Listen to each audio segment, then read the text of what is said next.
Along with him, if I could ask Alex Kanyankole, the DG of the National Agriculture Export Board of Rwanda, if you could join me as well. Joe Taki is the chair of the National Technical Committee on Commodity Exchanges of Ghana. Joe, if you could join me. Where can I sit? You know, I think I'm going to say free seating, so pick whichever one works best for you. And then last but most certainly not least, Nawai Gebre-Ab, who's the Chief Economic Advisor to the Prime Minister of Ethiopia. Now, you know that initially we were going to have a lady panelist up here on the stage, but unfortunately the Minister from Rwanda wasn't able to join us. So I'm going to represent. So ladies, please, in the room, I also expect to hear voices. Gentlemen, to all of you, thank you very much for joining us and welcome. The big question for everybody has certainly been public-private issues. Where is it that government begins and where is it that government ends? Where is it that the private sector begins and vice versa when it comes to the question of commodity exchanges? The point then, let's begin on the question that perhaps one of the previous panelists raised. What exactly is it that we want to see government doing? Do we want to see government regulating? Do we want to see government enabling? Do we want to see government operating?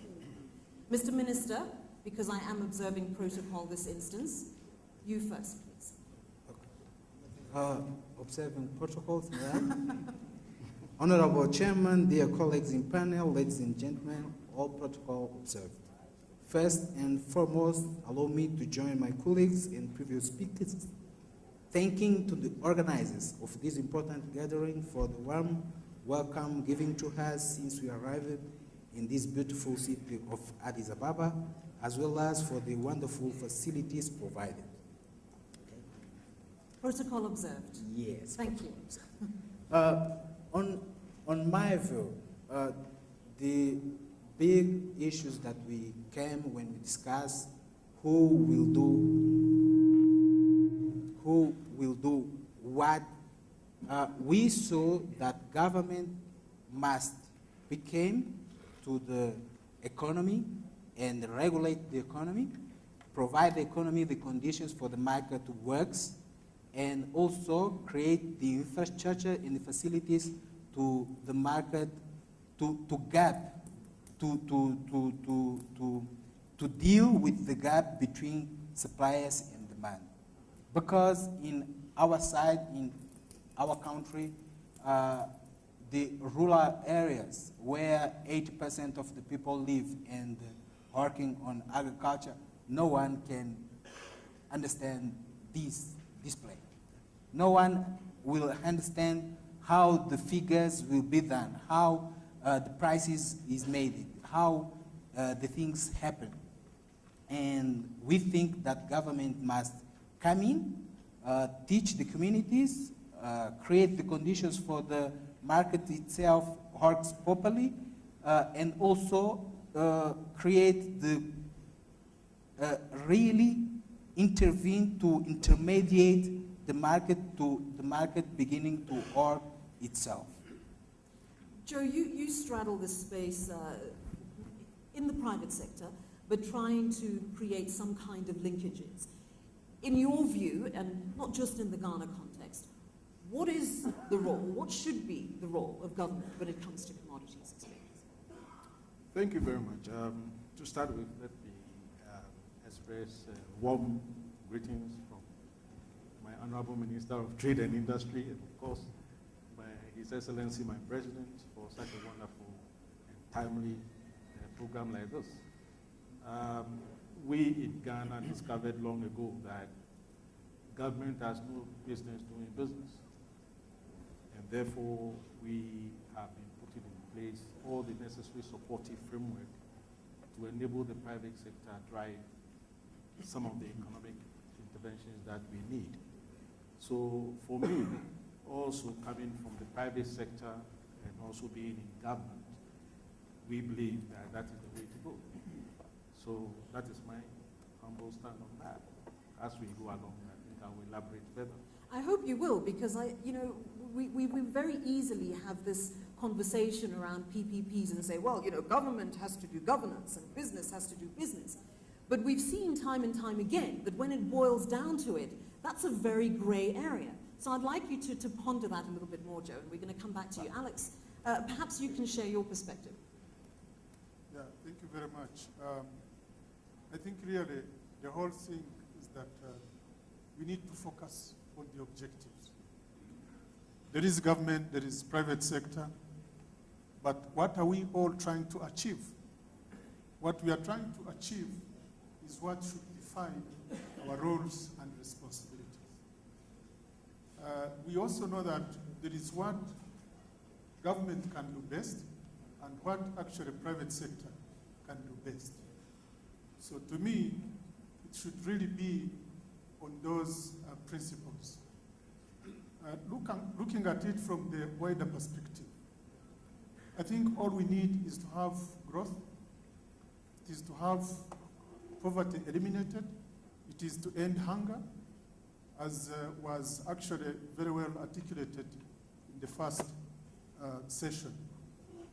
So how does government work together with the private sector to make sure that we are taking milestones? Now, let me try to be a little bit more specific.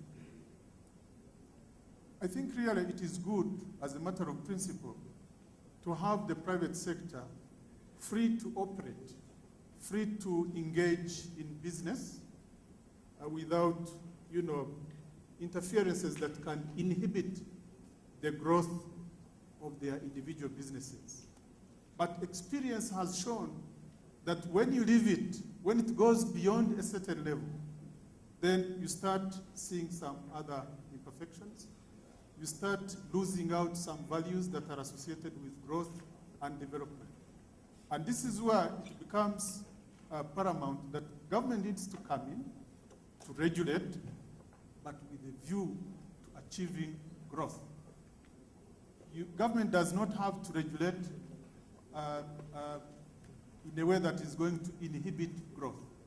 So government, as a matter of principle, when trying to regulate, should be mindful that the regulatory mechanisms and tools so established must really not inhibit the growth of some of these important initiatives.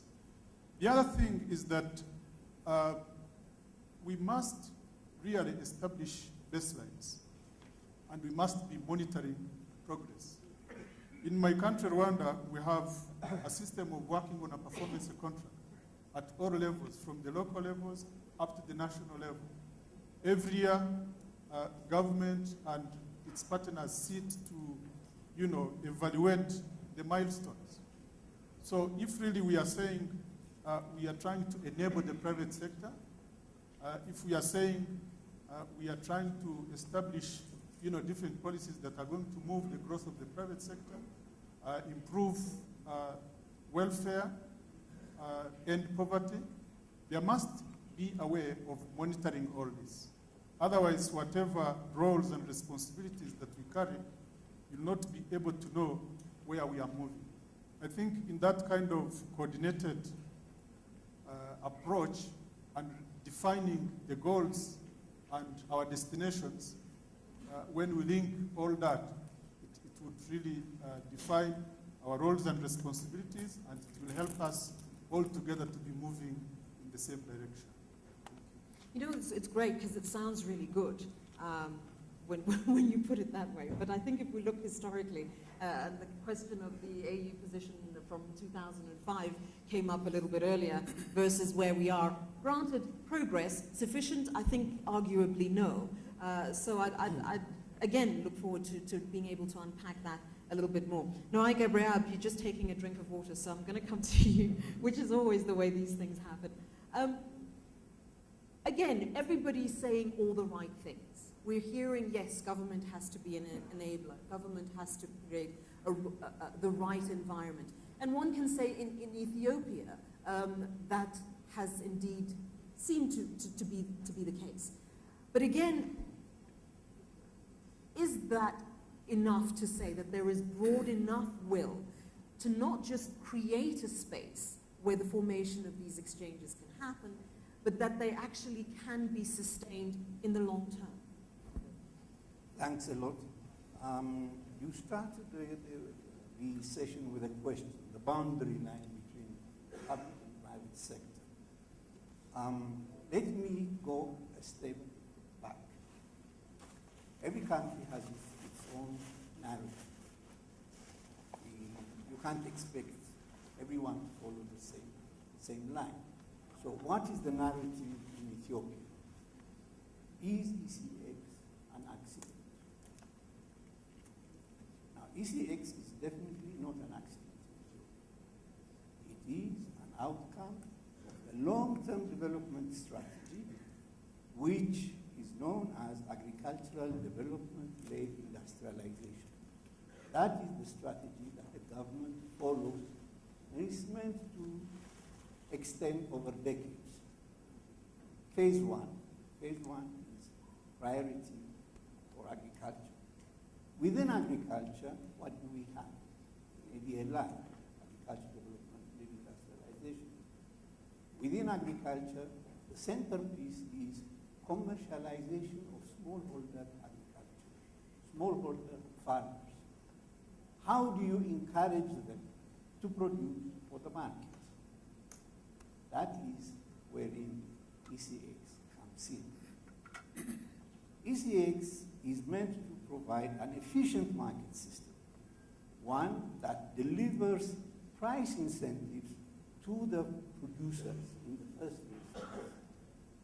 And obviously also a price mechanism that is transparent and will also provide efficiently goods and products to the consumers, be they households or industry. So start with the purpose and then ask yourself, where is the boundary to be drawn? The boundary to be drawn can be approached in a very simple, pragmatic way, because it's not money that matters. We were told, I think, previous session, that the investment required for setting up this commodity exchange is very small. It could be done either by the private sector or by the public sector. In the end, whichever one does it, or whichever one leads, rather, they will have to work together. So, who takes the lead? Whoever has got the idea and whoever has got the capacity to deliver. If the private sector has the idea and the capacity to deliver, it can take the lead. In the case of Ethiopia, the Ethiopian private sector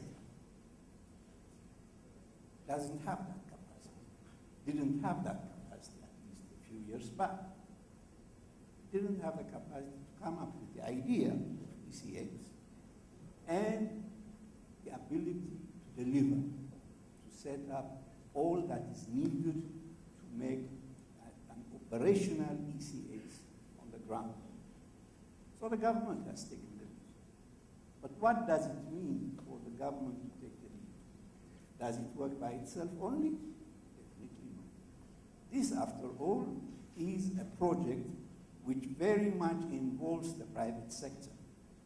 Private sector beginning from production up to the delivery of the products, the exchange, the transaction that takes place between buyers and sellers, an exercise where the private sector is dominant.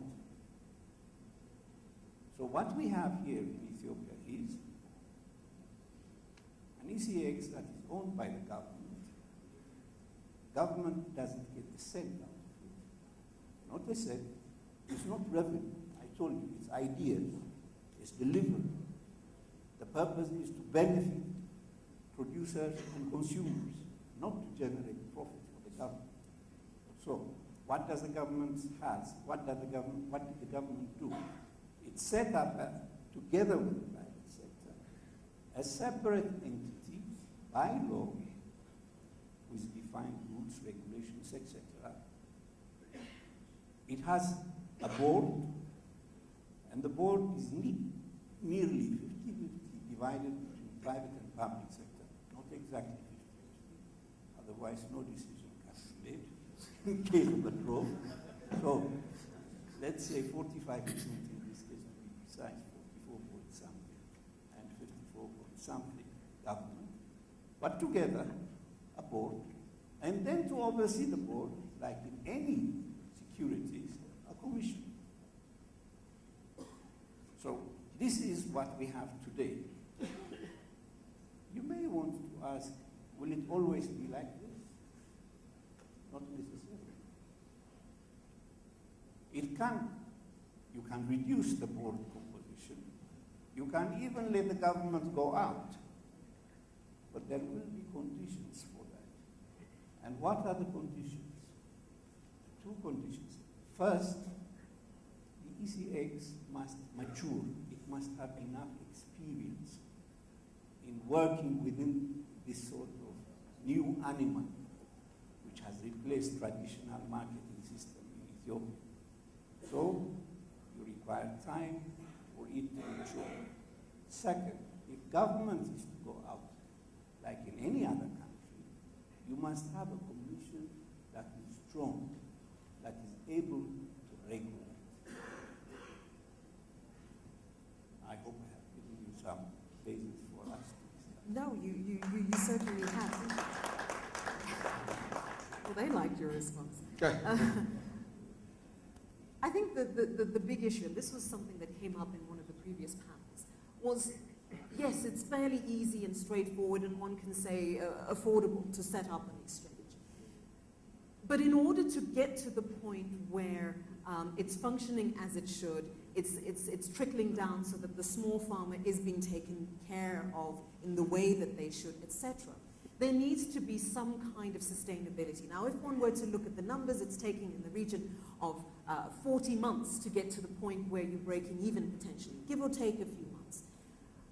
How is it then that one can ensure that if, for example, government is going to be the one that's going to step in and start up this organization, that they have enough will to let the reins go when things start going well? Because that is a common question that comes up. In fact, Kenneth alluded to something similar earlier on, that there's this tug of war between policymakers during the day, and everybody wants to be a business person at night, and that's a very easy place to be tempted.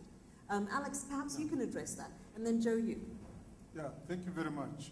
I think as he rightly put it, in the first place, we need somebody who takes the initiative. Because originally we are assuming there is a problem that needs to be addressed, but we are not quite sure who should play the bigger part or what these interdependencies should be. So among all the possible players, there must be somebody who takes the initiative. Let me... But we also don't want to wait. I mean, we don't want everybody waiting for somebody to take the initiative. Sure. Let me identify three parties here. We have the government, we have the private sector, and we have the farmers. On one hand, I look at government as an overseer of the other two, simply because the government is in charge of, the entire development of the country. The private sector is moved and is motivated by profit.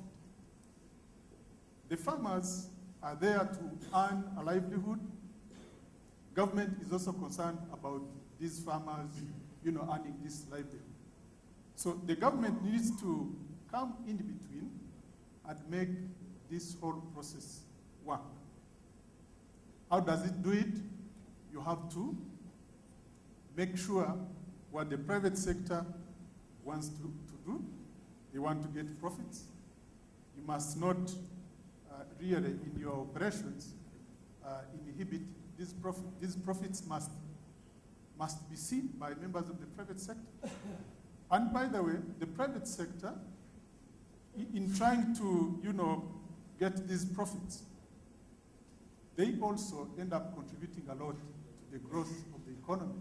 And it also has an impact on the livelihoods of the other people we are talking about. Now, government must also be monitoring how the farmers are really getting market for their produce in this process of the commodity exchange, how they are really increasing their productivity. And this is why, actually, government's role is a tricky one, is a much more complicated one, because you are concerned by everybody, and you are concerned, you are supposed to be seeing everybody go the next step. And for sure, it will not be having a very clear-cut formula. It will depend on the context, it will depend on the local conditions of any one country, it will depend on the level of socioeconomic development in any one country, but really the guiding principles should be where you want to go. Okay, if I could, Joe, and then Mr. Minister. Joe, please. Yeah, thank you. You know, from the year 2000, in Ghana, we took democracy quite seriously, you know. And we You took, I hope you're still taking it. Yeah, we are. Okay. Just And check. also that we have taken democratization of wealth creation very seriously. From 2005, the private sector, together with government, came together through consultative meetings and started a strategy we call the Private Sector Development Strategy Phase 1. The idea was to position the public sector to be able to do business with the private sector. This was under the previous government. When the new government came into being, it carried along this idea that the private sector is really the engine of growth of the economy. So the current government also launched the second private sector development strategy. Now, this is founded on 3 key pillars: the investment climate, economic transformation, and jobs and livelihoods. Now, to be able to do this successfully, we also realized that it was important that we had an industrial policy in place. Alongside that, we also had the medium-term agricultural policy running. All these are running through the year 2015. Now, what is important to note is that you talked about sustainability. The commodity exchange alone may not be the entire solution to the problem. It is important that we develop a certain framework that cuts across the political divide, that has that buy-in from everyone, that this is the way the nation ought to go. And therefore, commodity exchange in Ghana is seen as an early bird initiative under the private sector development strategy and all the preparatory work that would ensure that we have a commodity exchange in place to help add value, to help create wealth right at the farm production level is important. And that also, that once now we also have the public-private partnership policy running, and currently as I speak, there is dialogue going on for all these to happen. So for us, as leaders, we are doing the right things to ensure that anything called a commodity exchange will come into being and will stay with us forever, as long as it would add value to whatever the producer is doing in that far-away village place. And to tell you, as we speak, within the agricultural sector, we have the medium-term agricultural sector policy going in. And in every district, there is some level of industrialization, a green revolution taking place at the district level. This would also feed into the industrial policy that has 4 clear components: production and distribution, technology and innovation, regulation and incentives, and cost-cutting issues. Now, we want to make sure that something like a commodity exchange will then be able to deliver value and bring benefits to everyone at all levels. So this is the way we believe that it will last, that it will be sustainable going forward. From what you're saying, obviously, and I think everybody will agree, sustainability going in line with continuity, ensuring that when regimes change. Or governments change, yes, we don't have a whole rework of the system. But perhaps we can chat about that in a minute. Mr. Minister, you wanted to make some comments before we begin to take questions from the audience. I think that 3 points coming up regarding these issues. First of all is the context. specification of the country defines sometimes who came forward to the process. Second point is what is the strategy of the government and how the government, at this point, how the government will use his regulations and procedures to achieve what they want.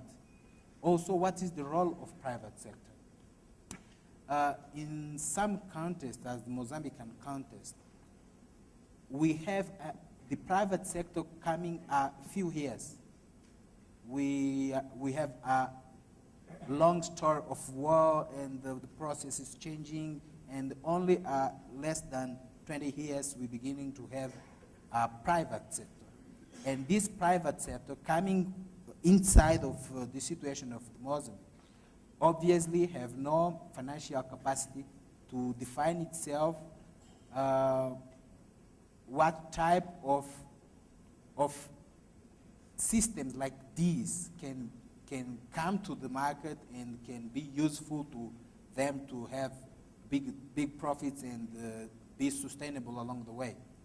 For them, when the market is transparent, is good, because they buy cheap and they can sell in the price that they want. The producers, that is, as I said, 8% of the people, normally sell for who come and say, I have the money to pay cash. And in these specific situations, we don't see other way for doesn't be the government who create the system to organize the market, create conditions to develop a seed industry, warehouses, logistic of transport, transparent system of information, and also credibility in the contract between each private to private sector people. I think that each country with specific situations look to itself and say this is the good way to develop commodities exchange. To Mozambique, definitely government must have the role to take the process away. Okay, I'm going to open the floor to the questions to the floor. So if you can once again find microphones to either side of the room.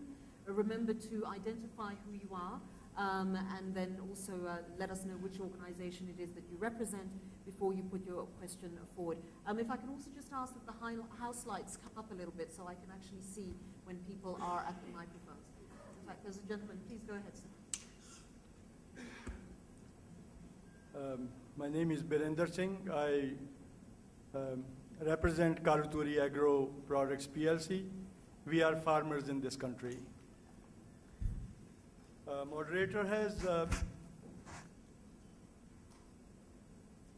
put in a very pertinent question, the role of where the governments start and where the governments end, and where the private sector starts, where the private sector ends. My question is with reference to our honorable panelist, the economic advisor to the Prime Minister of Ethiopia.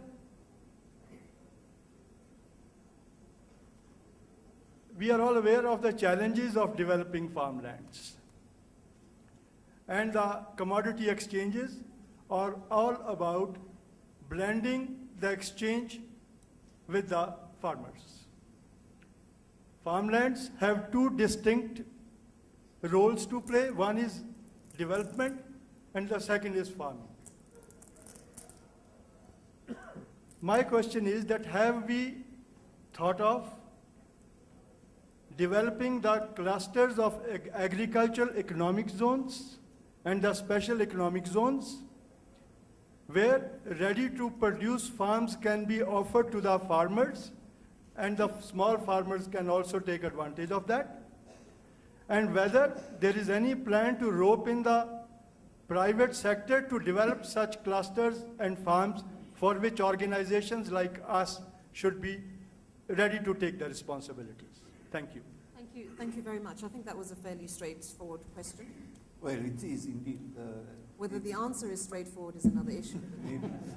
No, the question is straightforward and perhaps can offer a background to the commodity exchange which we are discussing. The idea of creating economic zones which would pull in not only big investors, but also small farmers, possibly as outgrowers or contract farmers, is very good. We in Ethiopia do have such I must be careful, we have such an intent, because it's not that easy. We have such an intent. I say it's not that easy because in the first instance, you must get the lead private investor to be able to come up with a viable commercial farm, which would either produce for the domestic market or for the external market. And once it has proven its success, in order to gain economies of scale, as well as benefit small farmers, it can get then into an arrangement whereby small private farmers, smallholders, around this big entity can join hands and produce for the market. But if I can just come in there, I mean, his question was quite specific to say that why is it not being explored as a joint effort rather than what I'm hearing you say, let's find the private investor who's going to start this initiative and let's see how it's rolling, which is precisely the opposite. Joint between public and private? Precisely, yes. Well, I'm a little bit puzzled because I don't know what you would wish the government to do in this instance, apart That was the gentleman's question. Apart from facilitation. It can facilitate. It can perhaps come in and be supportive of the price arrangements and deals that can be made between the big investors and the smallholders. But this is very much a business of the private sector. I'm sorry, that's the way I look at it. Joe? Yeah, thank you. In answer to that question, I think what we have done back at home is to as it were, bring into being a full meaning to what we call the decentralization policy of government. This means that across the country, government is now fully decentralized, and at the district levels, we have the district assembly system. And under the industrial policy, we are also creating clusters under both the agricultural policy and under the industrialization policy. Just so that at that level, there is this public-private partnership approach to the development of the economy.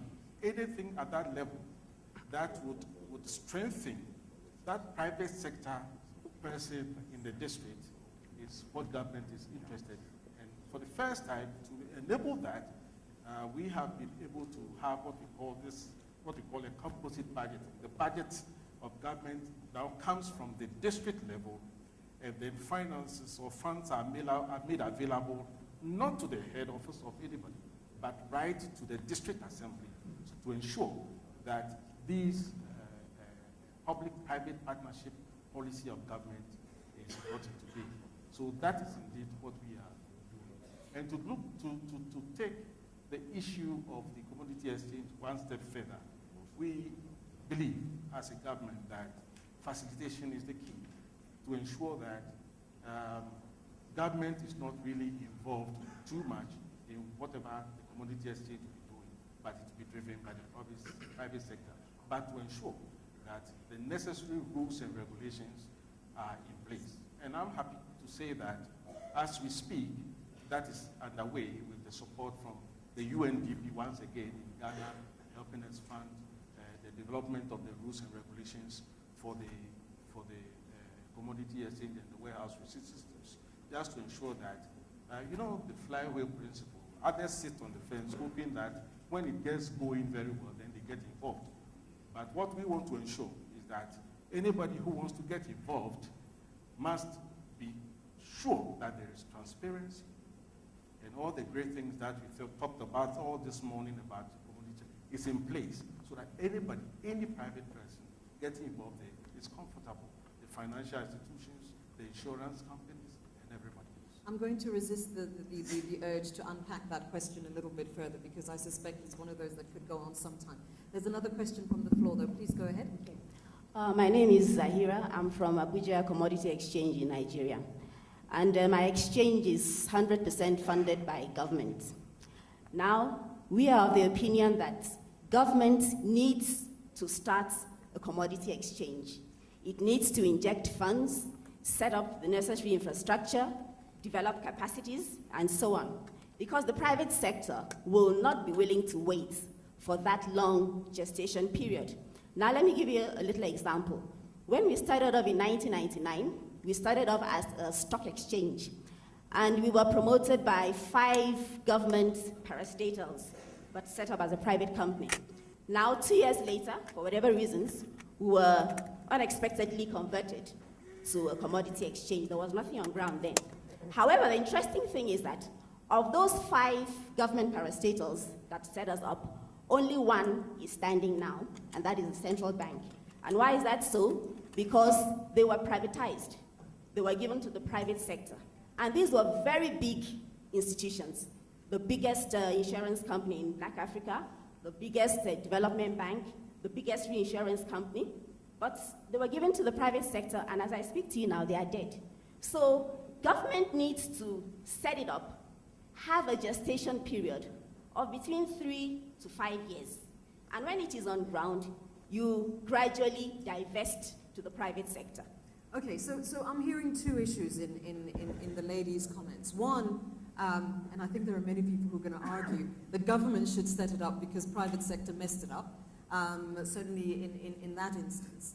And there are many who are going to argue against.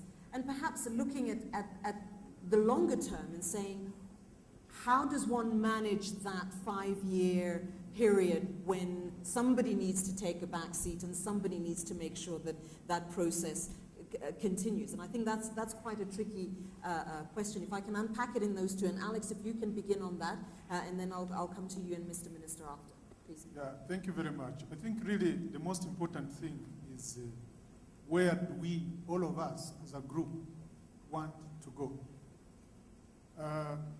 Whether the government takes the initiative and drives this initiative up to 5 years does not really mean that the others must sit back. They must be, participating in the sense that by the time when government is about to finish this period of time, they are ready to take over. Because if they are not in a position to take over, then it may require that the government stays for another period of time.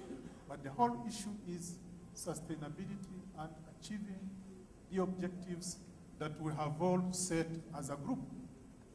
I think one thing that needs really to be emphasized is also a matter of perceptions.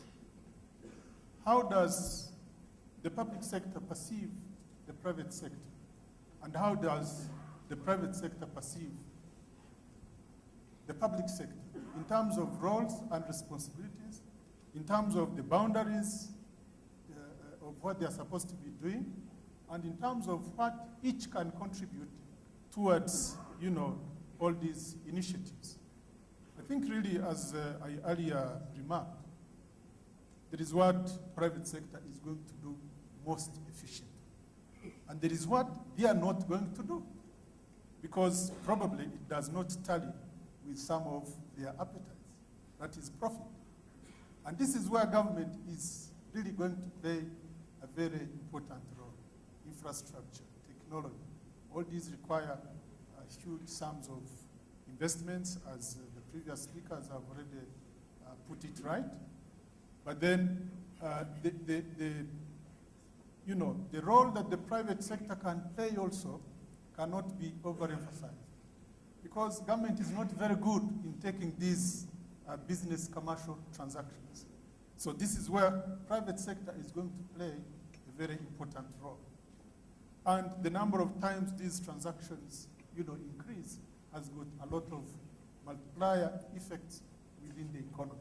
And it has spillover, advantages over the farmers and the other communities. So I think it's really a question of, these mutual interdependencies. Every sector is important, the private, the public, but it really depends on the mix and the overall objective that we are trying to achieve as a whole group. I know that you wanted to respond, so... Yes, okay. Okay. Mr. Minister, you wanted to respond to that question? I got the feeling that you did. No, sorry. When I said it's okay, I mean... Oh, yes, you want to. Oh, I'm sorry. I'm sorry. I didn't think you passed it over.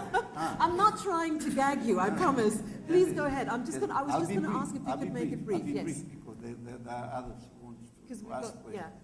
yeah. Commodity exchange is a good thing. That's number one. Number two, it's a difficult thing, and many things can't go wrong. So it's not a simple game. Things can go wrong in terms of operations. Things can go wrong in terms of design. And depending on where you are and what is the relationship between government and the private sector as well. If, for instance, there are government officials are allowed to engage in private enterprise, then obviously the risks of operation are of a different type than in instances where government officials are not allowed to engage in business, like in Ethiopia. You have to take the whole context and see how to formulate your design so that you minimize the risks. And the other thing I wanted to say is, when we say it is government or private, please let us bear in mind that even when it is government, it is not run by the government per se. It is an independent, autonomous entity, legally established with its own rules and regulations, and government cannot come in and move it in one direction or another at will. There was a scenario painted earlier about the red phone on the desk, so you're saying no red phones on anybody's desk. Okay, great. Mr. Minister. I think that on our side, commodity exchange it's not the solution. It's one way for solve some problems that we have, and we don't have. We have 20 million, but we don't have cities with a lot of people concentrated in a place. We live along the country, and the country is so long. And the timing that we're going to take the commodity exchange to the public and private partnership, or to take to the private sector, will depend of a lot of things. One of them is education. In our strategy, we think that at the villages itself must have high schools, universities, technical institutions, and the people doesn't need to migrate to the cities to have good life. For this reason, commodity exchange is a small piece of a big strategy that we have as a government. We are looking to industrialization, but in the agriculture side, at the moment, we have on some parts of our country demand of food, and some parts of our country supplies. Some parts of our country we have food insecurity, and sometimes coming NGOs to help us, giving us food, because the cost of transport to link producers' places than consumers' places is so high. And we think that the timing that we're going to take until have all private sectors committed to commodity exchange will depend also how the government will push them to coming and to benefit for the process. Thank you so much for your patience. I know you've been waiting for a while. Please go ahead. Okay, thank you, thanks. I think it's on. Yeah. Thank you. Excuse me. My name is Mauricio, and I'm the Group Director of Risk and Chief Risk Officer for Equity Bank in Kenya.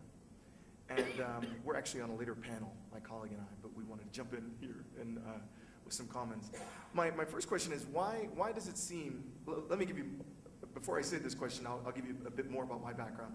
I used to work at the Board of Governors in Washington, and then for the New York Fed. So I'm familiar with the governmental role, but also the private sector role. But why do we want to build the cage before we've caught the bird?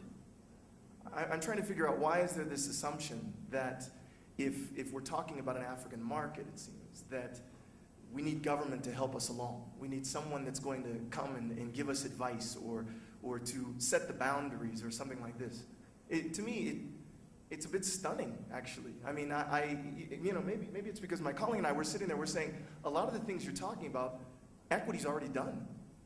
So we're trying to figure out, I mean, we can provide pricing to farmers, we can connect them in different regions, we've got networks all across the country, across the different countries we work in.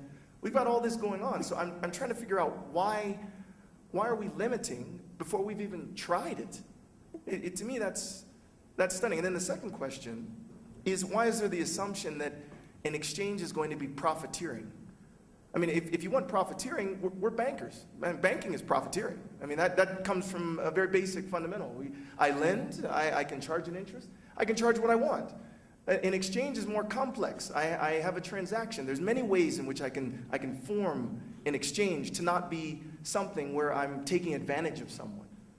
So why are these two assumptions? The first, we can't do it, or that there's not the intelligence or the capital or the human capital or the desire or the interest to do it within African countries. Maurice, can I just interrupt? Yes. Because I'm hearing what you're saying, but the question that perhaps some people may have, and I'd like to hear your thoughts as extrapolating so we can get the panel to answer or respond.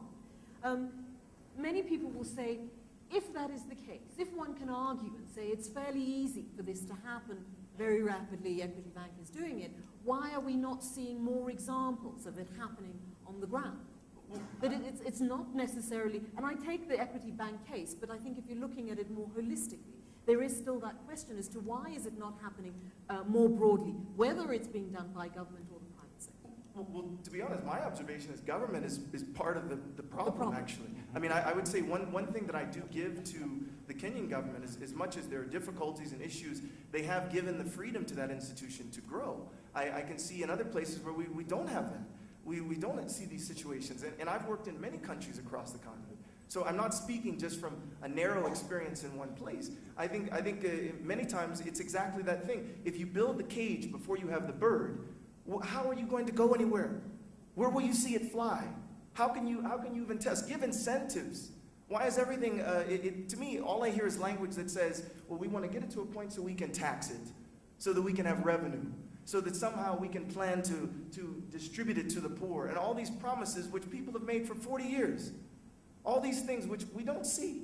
I'm just wondering, I mean, maybe I'm too excited, maybe I'm You're American, very excited. so, you know, Americans are always excited. See, I mean, when you come over an American to Africa, you just get, you know, pumped up, but I'm serious. I mean, I just wonder, Well, why let's is it try to doing unpack that.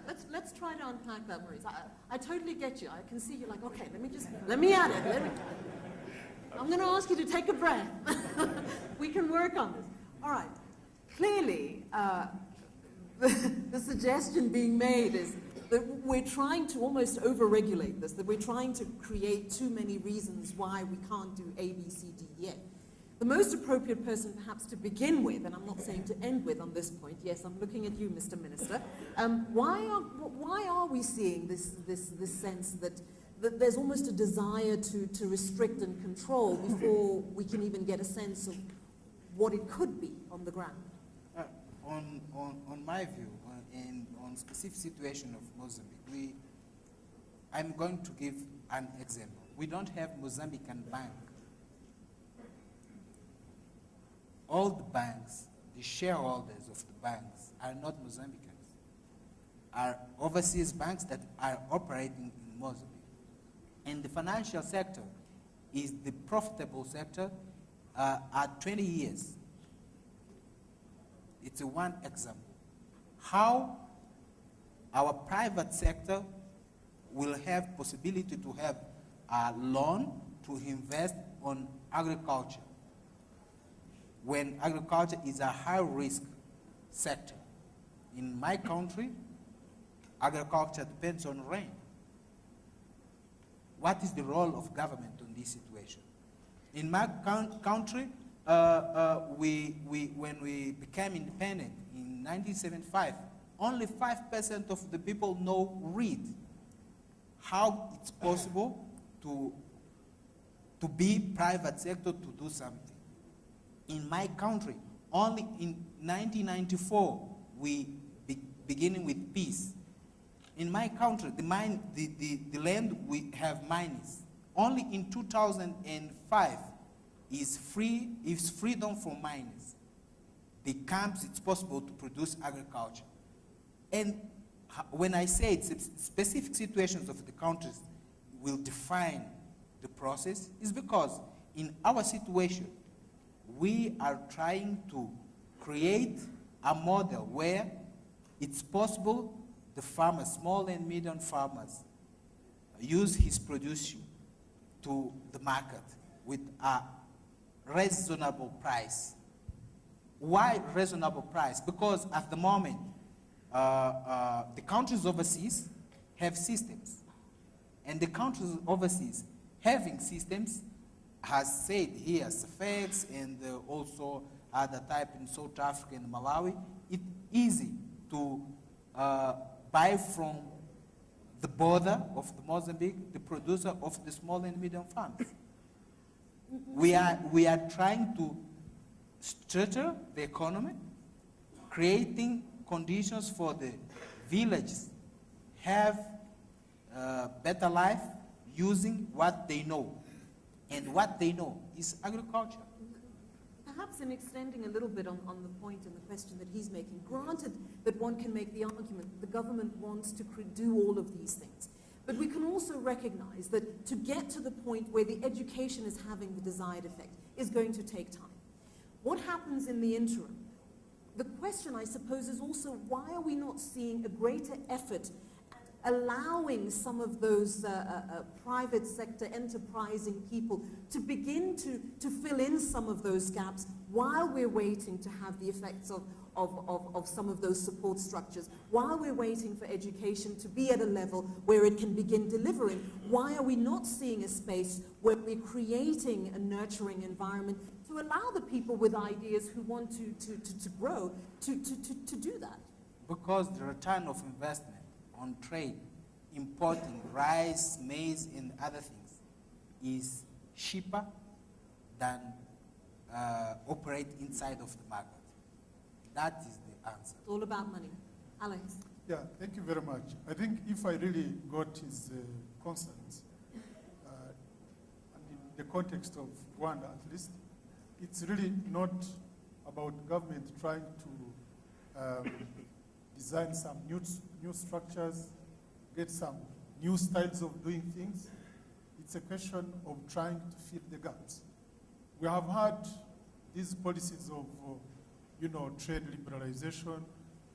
We have had different policies regarding agriculture, poverty reduction, many of these very good strategy papers, but different countries have made achievements and at different levels. So when we look at our situation, we notice some gaps. And here is the reason why we are thinking of a commodity exchange. Information flow has not been perfect. The level of technological development has not really facilitated this free trade. We are still having, things to do with fluctuation of prices, and this is not even not limited to one country. It is a global issue. We still have most of these imperfections surrounding us, and this is why we are saying, what can we do next? What is it that we can do that we can be able to fill the gaps?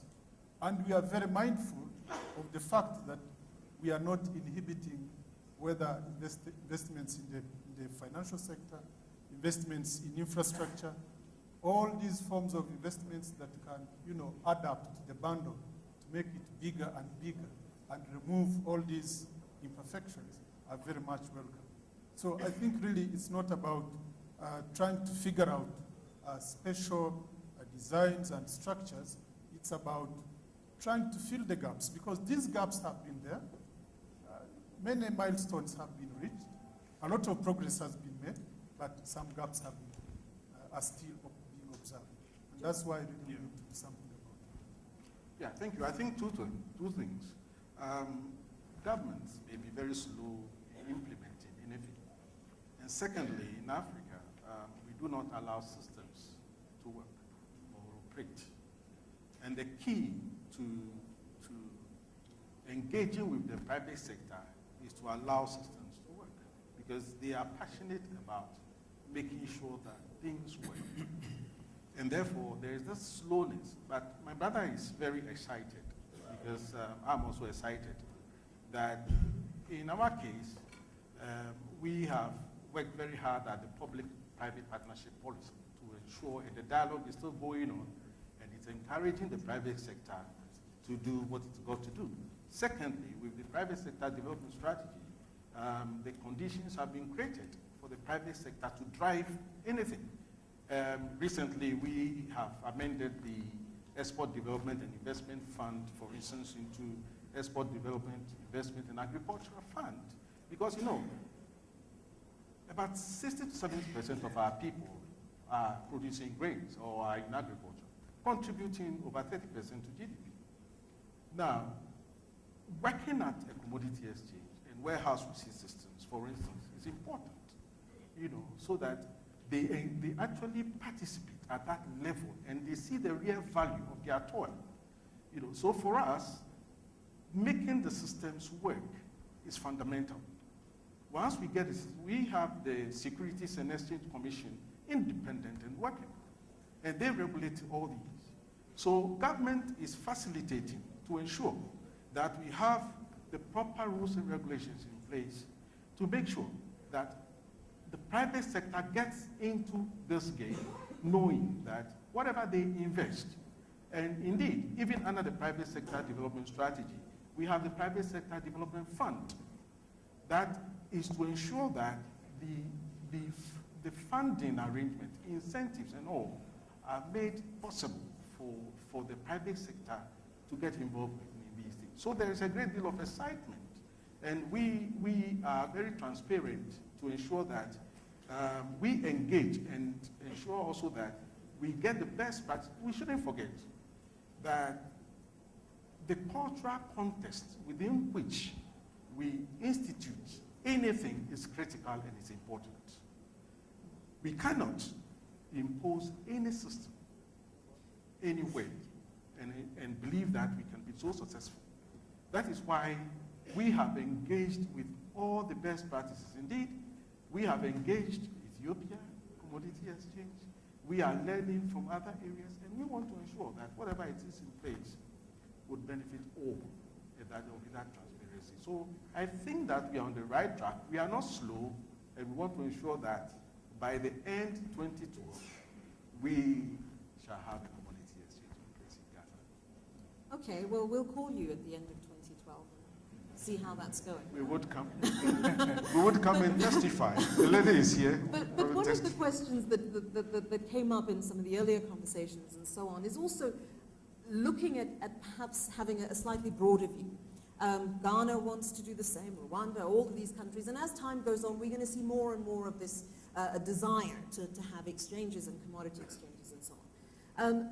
But there is also the question of how do we make things more effective and efficient, looking, in other words, more regionally, and saying, we recognize that there is mistrust in regions, we recognize that one person wants to do this and the other disagrees and so on. How does one perhaps think differently? And I'm asking this particular question to you, Nawai, as the economist. How does one begin to think differently around recognition that a local solution is important, but in the broader run, or in the longer term, what may be equally important is sustainability in a regional context and perhaps then eventually in a continental context to mitigate some of these challenges of ups and downs and funding and not making money and so on, and sustainability, that we can try to have a little bit more of a sustainable market or environment in a regional context, taking into consideration the desire to also let things happen more naturally. Well, thank you. First, may I say I'm very pleased about the distance traveled in this issue of commodity exchange during the last few years. I say this for one reason. When we in Ethiopia were talking about the benefits of establishing commodity exchange, and when I say we, I mean government, we were being advised by our development partners, it's too difficult, it's too early. Why not try market information system, such other things?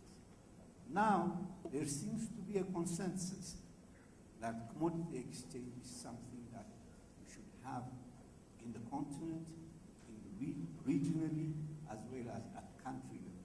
Big step forward, and I think this is excellent.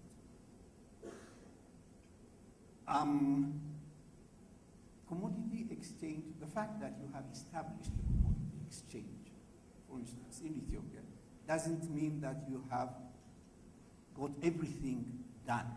No. It develops sequentially over time. Here in Ethiopia, for instance, we do not cover all agricultural products. We started with exportables. We hope very soon we will move into non-tradables, like teff, wheat, maize. I know they are tradable, but essentially they are domestic. Huh? So you have to keep on expanding the scope, number one. Number two, Eleni was saying, for instance, that we deal only with spot markets.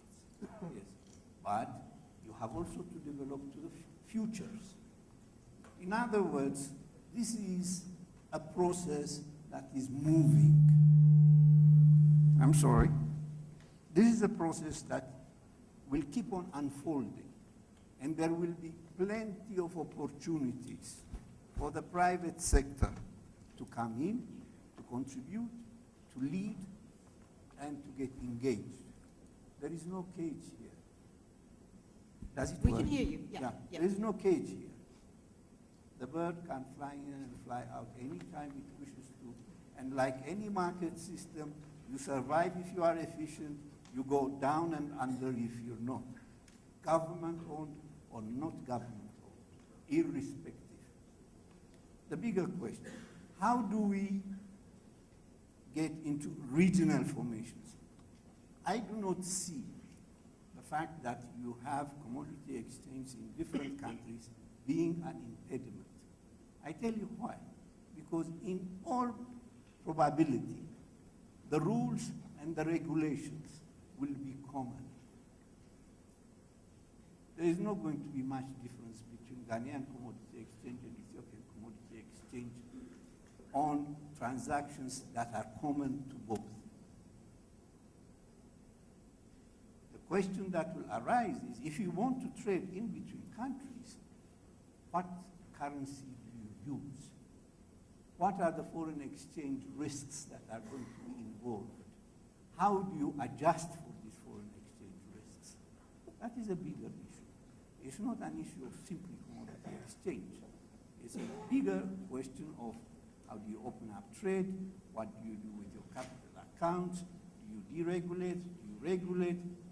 You decide on these things on their own merit as well, and not simply in terms of commodity exchange. But even after having said that, if we were to have between, say, Ethiopia and Kenya, they use shillings, we use birr, we transact with our own currencies, but clearing house of the two central banks to ensure that there is a band within which the exchange rates will be allowed to move, and as long as it is fair to both sides, you can transact making use of the dollar or whatever convertible currency to be able to benefit from a bigger market. It's a process. We are just at the beginning stage. And for me, I am optimistic. We will keep on growing. And for sure, there will also be sub-regional commodity exchange within the continent.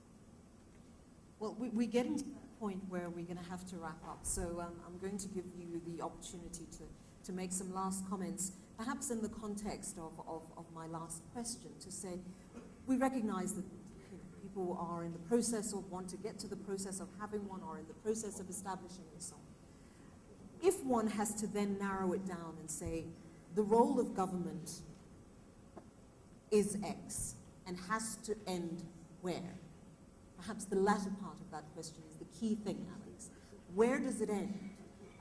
You said if it doesn't work after 5 years, maybe government has to extend, but also perhaps the environment isn't quite ready for that particular thing to happen. So which of those is it? Yeah, thank you very much. First of all, I was going to talk about another idea. But Okay, you can quickly share your idea and then but which is a very tricky one. In all these things we are talking about, government, private sector, public sector, I think there is a clear need for an efficient governance system. Now, this governance system I'm talking about is the one that brings about checks and balances on each of the parties that is involved. And this perhaps takes me to your question, where does government start, where does it end? I think where it must end is where the role of enabling and facilitating ends, and where its involvement does not create further problems for the other people. But there is supposed to be a governance system, there is supposed to be a formula that is, going to, blow the whistle. This is where you're supposed to end. And who does that is really my question. But I think can you answer your question? for all these things to happen, it has to be mutual accountability. In my country, we have different levels where this mutual accountability and transparency systems work, whereby involve sections of the parliament, sections of the people's representatives, civil society, and all that. We have a national dialogue where some of these things can be discussed and where people can be free, to make open criticisms as long as it is constructive. And each of the parties can actually see where it is moving beyond the boundary and they can try to come back. And each of these efforts can bring us to a point whereby we feel that we are doing the right job. It's very hard to explain how this should work, but I think again it goes back to the earlier understanding that each country will have its own way of looking at things. And overall, it is going to depend on the political will and the commitment and all these perceptions within a particular country's context. Thanks, Alex. Mr. Minister. I think that Ethiopia is a good experience for other countries to create commodity exchange. And has said, I also think that we don't going to have different procedures in the commodity exchange in each country that can be impossible to lead and to do trade between African countries. But also we have in the region different communities, like we have SADC is for Southern Africa, we have EAC for East Africa, we have COMESA, and we have other ones. And all of us have timings to discuss the view of how we run as a governors our countries. And I think in that forums we will find a way to do the better things that we can to our people in Africa. Joe, last word was to you. Yeah, thank you. I'm glad my colleague here talked about governance, see, because that is very important. we believe that this intervention is clearly situated within the private sector. And to be able to do anything there, governance is for us also important.